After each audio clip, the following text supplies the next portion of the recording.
ulan. Inabot kami ng ulan. Ayan, o, diba?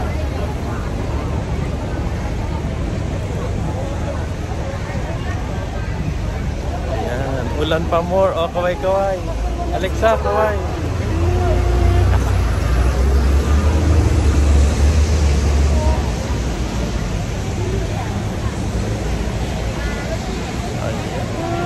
Dapat experience. Inabot kami ng ulan. Tapos naming mag-lunch. Ayan.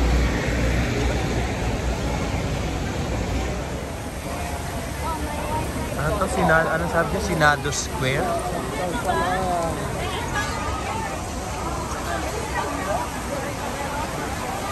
Ganito yung mga ano nila, pasad nila. No? Parang ano nila, no? Maintain nila from nakaraan at sa kalukuyan.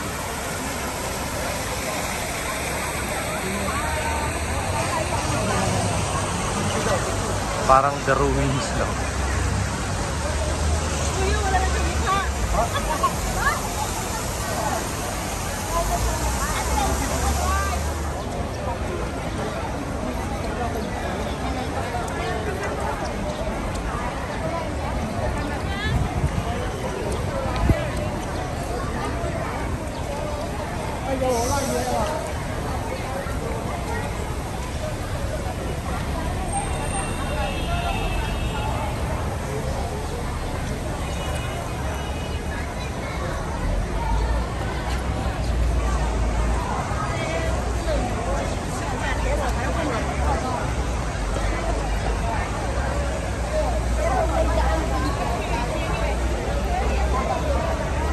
Yan, papunta kami ng The Ruins of St. Paul. Ang daming tao.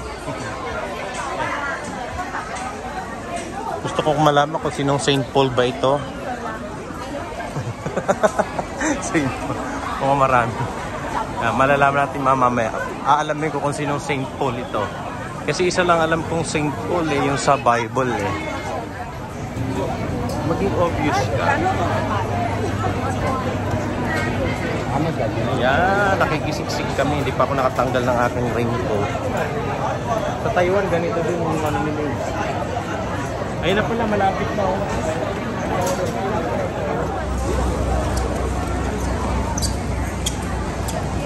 Ayan, malapit na. Ay, ito pala yun. Akala ko kung anong St. Paul Ruins. Mukhang simbahan. Yun pala yun.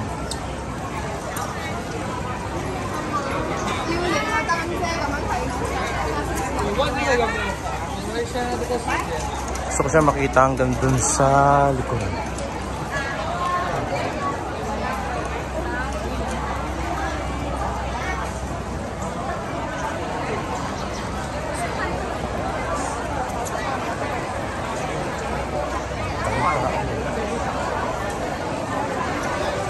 Bakit lang tayo?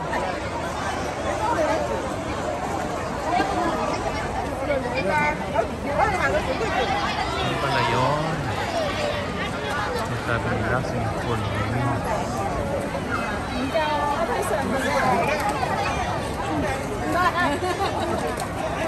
dami talaga.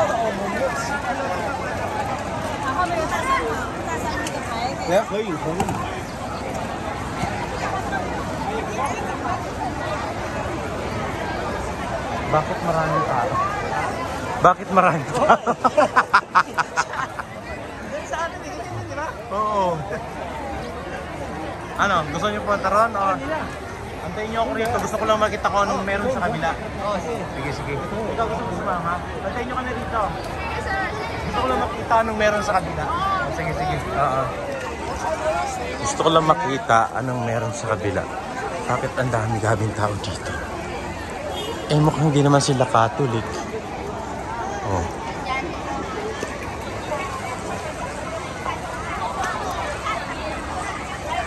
Oh, discover ko lang sa kabila. Ayan guys, mukhang alam ko na kung bakit ang daming tao dito sa... Hindi naman sila Catholic. Yung pala. Ayun. Overlooking. Yung pala. Ayan. Overlooking ng Yung Macau, parang Macau proper ba nila? Yung pala yun. Oh, yan pala yung dahilan kung bakit ito tinawag na St. Paul Ruins. Parang St. Paul College pala siya. Na nasira during the World War. Ayan. So yun pala yun. Now I know. Yun.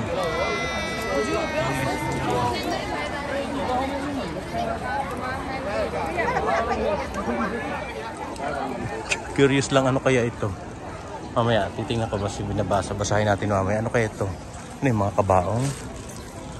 Ano ba yan? Kalam. Teka. Tingnan natin. Ito.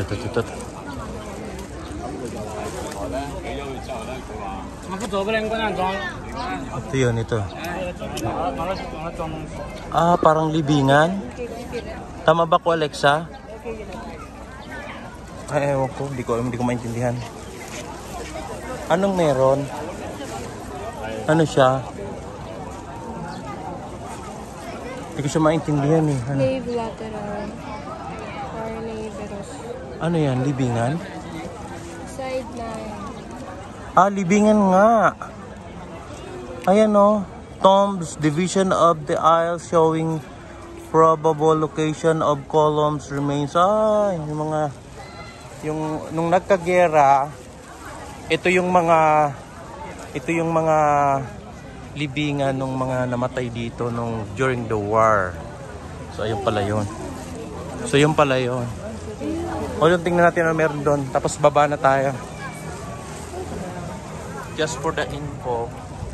Okay. At least now I know kung anong meron dito sa the ruins of Macau. Okay. Ano pang meron? So, libingan siya. Ano to? Ano naman to? Wait, tingnan natin. Curious lang. As ruins. The temple ruins of St. Paul's Road. Ah, yung mga pictures lang. 1835, 1834, 1875, 1890, 1930, 1970. Okay, come on. Baba na tayo. Ganun pala yun.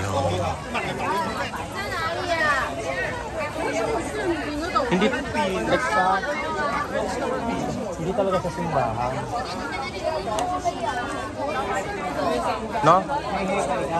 Ano siya? Parang libingan. Oo. Ayun o, Ino Templo. Ayun o, sabi, Ino Templo. So hindi siya timbahan. Visitado as ruinas de Esopolono as Ino Templo. Ayun.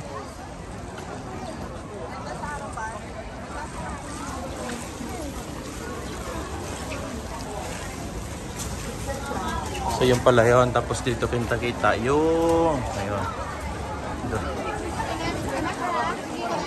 Baba na tayo. Now I know. Ito pala yun.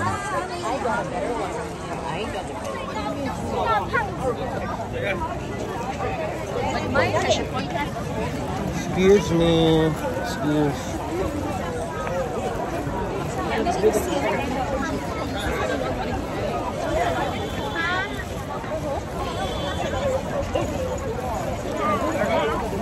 So it is not a temple. It's not a church. It's a living actually. Ano yung kasama ko?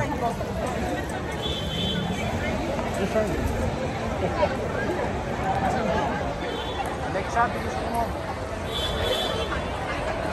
Kasi kailangan natin bumalik na ng ano.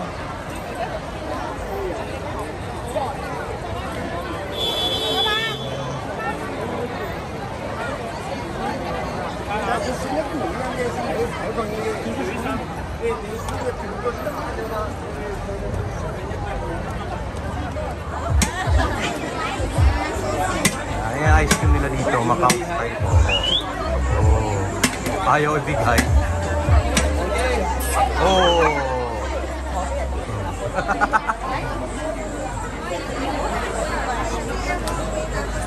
Kasing si Kuya, oh. Ito pa.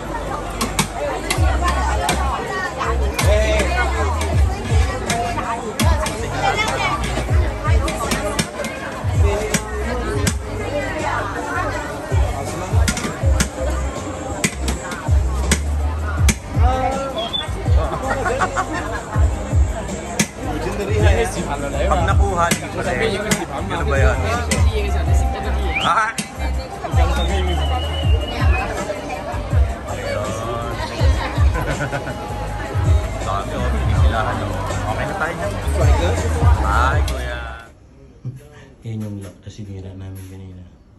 Kasi hindi kami makalabas. Nalock kami dito sa room.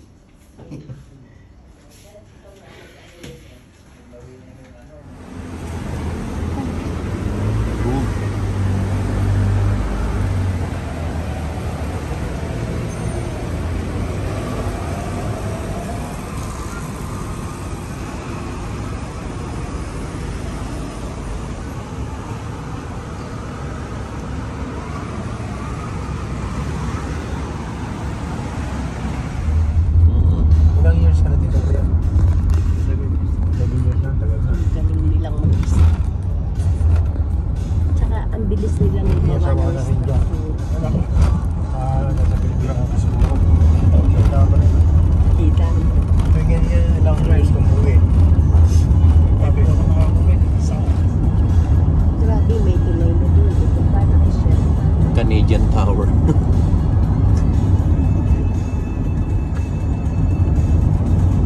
Nakakawa man.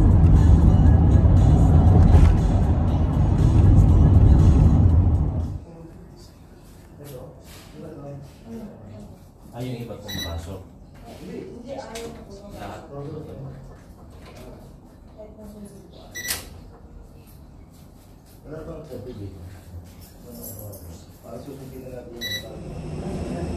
Going home na kami, guys. Bye-bye, Macau.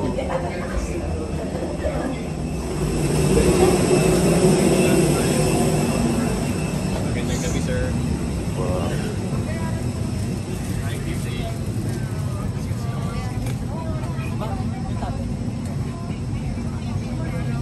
Nandiyan sa pa.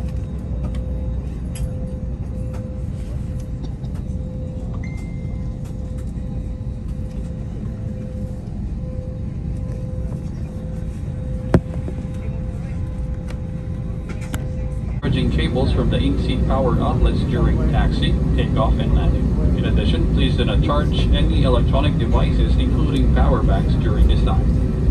Para po sa inyong kaligtasan, mangyari po lamang na tanggalin ang mga charging cables sa in-seat power outlets at iwasan po ang pag-charge ng inyong mga portable electronic devices sa mga oras na ito. Maraming salamat po.